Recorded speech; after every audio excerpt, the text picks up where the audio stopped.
بسم اللہ الرحمن الرحیم۔ سورہ بقرہ آیت نمبر 273۔ للفقراء،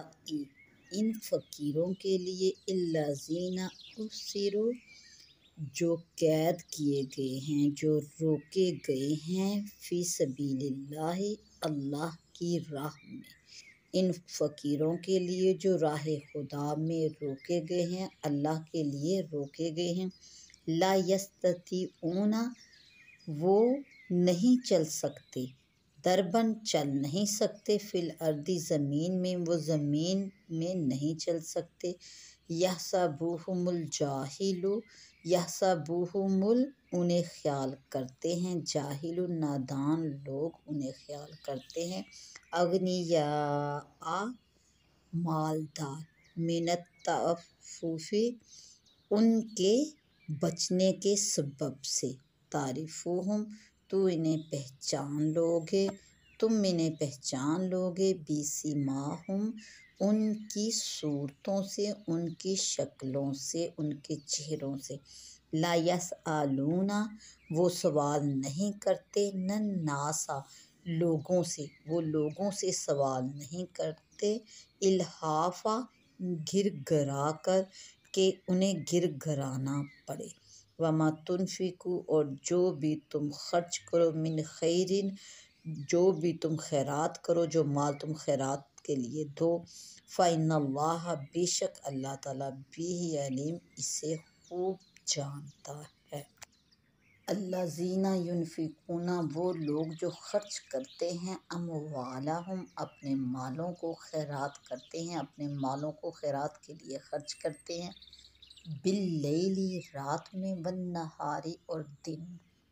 سرًا وعلانیۃ، چھپ کر، پوشیدہ طور پر یا ظاہری طور پر، فلہم، تو پس ان کے لیے، اجرہم، ان کی اس نیکی کا بدلہ ہے، عند ربہم، ان کے رب کے پاس، ولا خوف علیہم، تو پس ان پر کسی قسم کا کوئی ڈر نہیں، کوئی خوف نہیں، انہیں کوئی اندیشہ نہیں، ولا ہم یحزنون، اور نہ وہ غمگین ہوں گے۔ الذین، وہ لوگ، یأکلون الربا، جو کھاتے ہیں سود، وہ لوگ جو سود کھاتے ہیں، لا یقومون، نہ وہ کھڑے ہو سکیں گے روز قیامت، الا، مگر، اس طرح، کما یقوم الذی، جیسے کھڑا ہوتا ہے وہ شخص،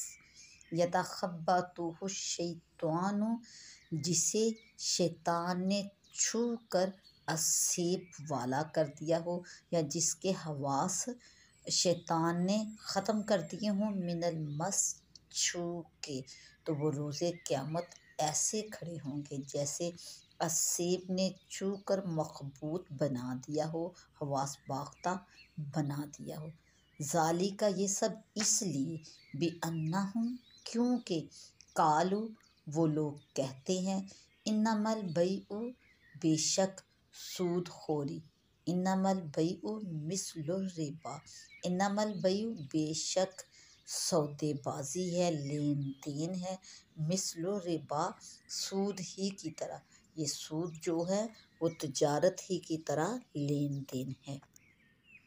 وَأَحَلَّ اللَّهُ الْبَيْعَ، اور اللہ تعالیٰ نے حلال کیا ہے لین دین کو، تجارت کو، وَحَرَّمَ الرِّبَا، اور حرام کیا ہے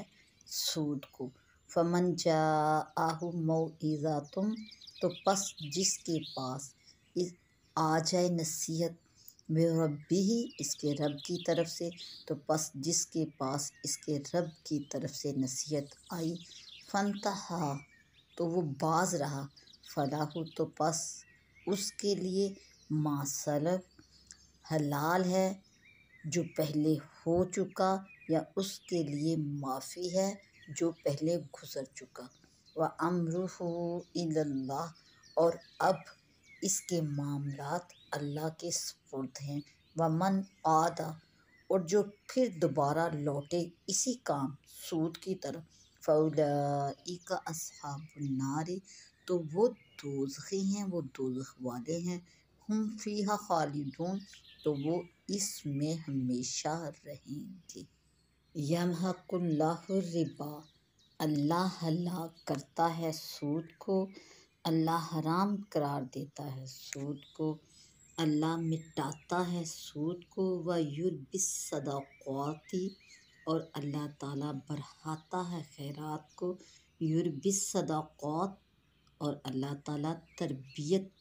کرتا ہے خیرات کی، واللہ، اور اللہ لا یحب، پسند نہیں فرماتا، کل، ہر کفار، نہ شکر، اسیمی، بڑے گناہ گار کو، اور اللہ پسند نہیں فرماتا کوئی بھی نہ شکرا ہو، بڑا گناہ گار ہو۔ ان الذین آمنوا وعملوا الصالحات، بے شک وہ لوگ جو ایمان لائے اور نیک اعمال کرتے رہے، وَأَقَامُوا الصَّلَاةَ، اور نماز قائم کرتے رہے، وَآتَوُا الزَّکَاةَ، اور ادا کرتے رہے زکوٰۃ کو، لَہُمْ أَجْرُهُمْ، ان کا بدلہ ہے، اجر ہے ان کی نیکیوں کا، عند ربہم، ان کے رب کے پاس، ولا خوف علیہم، ان پر کسی قسم کا کوئی ڈر، کوئی خوف نہ ہوگا، ولا ہم یحزنون، اور نہ ہی وہ غمگین ہوں گے۔ للفقراء،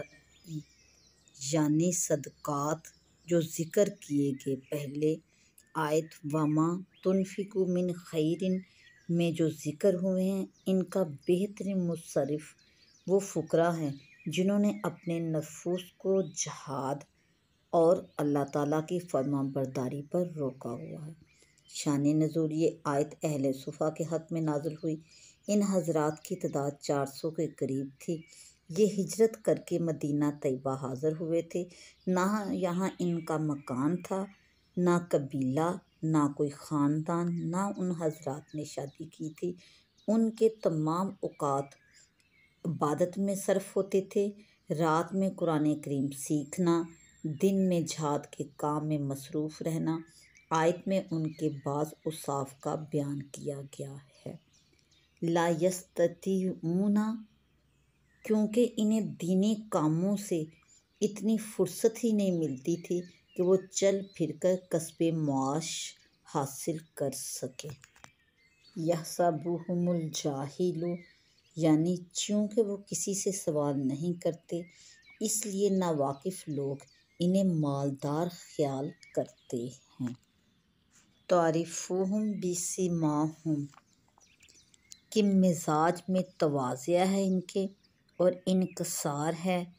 چہروں پر ضعف کے آثار ہیں، بھوک سے ان کے رنگ زرد پڑ گئے ہیں، تو اس وجہ سے تم انہیں ان کے چہروں سے، ان کی صورتوں سے خوب پہچان لوگے۔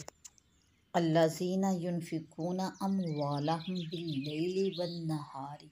یعنی اللہ کی راہ میں خرچ کرنے کا نہایت شوق رکھتے ہیں اور ہر حال میں خرچ کرتے رہتے ہیں۔ شان نزول، یہ آیت حضرت ابوبکر صدیق رضی اللہ تعالیٰ عنہ کے حق میں نازل ہوئی،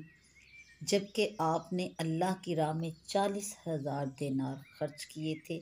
10,000 رات میں اور 10,000 دن میں، اور 10,000 پوشیدہ اور 10,000 ظاہر۔ ایک قول یہ ہے کہ یہ آیت حضرت علی مرتضیٰ کرم اللہ تعالیٰ وجہہ کے حق میں نازل ہوئی، جبکہ آپ کے پاس فقط 4 درہم تھے اور کچھ نہ تھا، اور آپ نے ان چاروں کو خیرات کر دیا، ایک رات میں، ایک دن میں، ایک کو پوشیدہ اور ایک کو ظاہر۔ الذین یأکلون الربا، اس آیت میں سود کی حرمت اور سود خوروں کی شامت کا بیان ہے۔ سود کو اللہ تعالیٰ نے حرام فرمایا اور اس میں بہت سی حکمتیں ہیں۔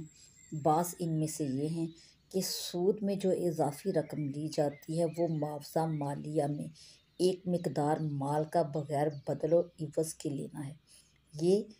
بالکل ناانصافی ہے۔ دوئم، سود کا رواج تجارتوں کو خراب کرتا ہے،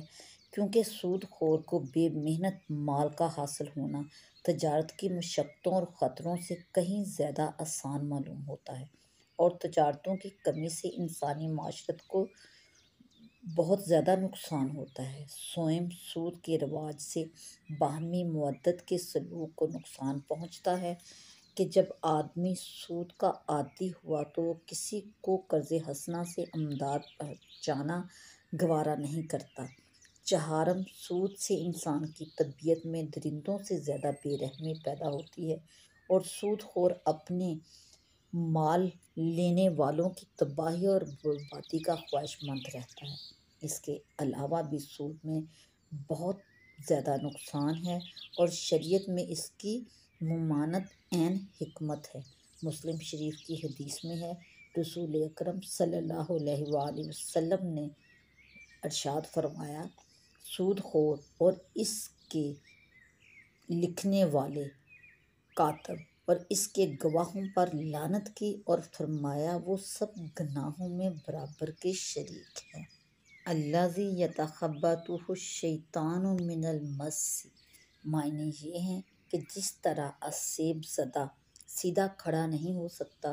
گرتا پڑتا چلتا ہے، قیامت کے روز سود خور کا بھی ایسا ہی حال ہوگا کہ سود سے اس کا پیٹ بہت بھاری اور بوجھل ہو جائے گا اور وہ اس کے بوجھ سے گر گر پڑے گا۔ سعید بن جبیر رضی اللہ تعالیٰ عنہ نے فرمایا کہ یہ علامت اس سود خور کی ہے جو سود کو حلال جانے اور حلال سمجھ کر اسے لینا اپنے لیے جائز سمجھے۔ فلاح ما سلف، یعنی حرمت نازل ہونے سے پہلے جو وہ لے چکا ہے اس پر اس کی اللہ کی طرف سے کوئی پکڑ نہیں۔ وَأَمْرُهُ إِلَى اللَّهِ، اللہ جو چاہے امر فرمائے، جو چاہے ممنوع فرمائے، جو چاہے حرام کرے، بندے پر اس کی اطاعت لازم ہے اور بندے کو ہر حال میں اللہ کی فرمانبرداری ہی کرنی چاہیے۔ وَمَنْ عَادَ، جو سود کو حلال جانے وہ کافر ہے، ہمیشہ جہنم میں رہے گا، کیونکہ ہر ایک حرام کا حلال جاننے والا کافر ہی ہے۔ یمحق اللہ الربا، اور اللہ تعالیٰ اس کو برکت سے محروم کر دیتا ہے۔ حضرت ابن عباس رضی اللہ تعالیٰ عنہ نے فرمایا کہ اللہ تعالیٰ اس سے نہ صدقہ قبول فرماتے ہیں، نہ حج، نہ جہاد، اور نہ ہی اس کی کسی اور نیکی پر کسی قسم کا اس کو صلہ ملتا ہے۔ وَيُرْبِي الصَّدَقَاتِ، اور اللہ تعالیٰ اس کو زیادہ فرماتا ہے اور اس میں برکت فرماتا ہے، دنیا میں بھی اور آخرت میں بھی۔ اس کا اجر اور ثواب اللہ تعالیٰ اپنی رحمت اور کرم سے خوب بڑھاتے اور اس میں اضافہ فرماتے رہتے ہیں۔ یا ایھا الذین آمنوا اتقوا اللہ، اے ایمان والو اللہ سے ڈرو، وذروا، اور چھوڑ دو، ما باقی جو رہ گیا ہے باقی، من الربا، سود جو باقی رہ گیا ہے اس کو چھوڑ دو، ان کنتم مؤمنین، اگر تم ایمان والے ہو تو، اگر تم مسلمان ہو تو۔ شان نزول، یہ آیت ان اصحاب کے حق میں نازل ہوئی جو سود کی حرمت نازل ہونے سے قبل سودی لین دین کرتے تھے اور ان کی گراں قدر سودی رقمیں دوسروں کے ذمے باقی تھی۔ اس میں حکم دیا گیا کہ سود کی حرمت نازل ہونے کے بعد سابقہ کا مطالبہ بھی واجب الترک ہے اور پہلا مقرر کیا ہوا سود بھی اب لینا جائز نہیں۔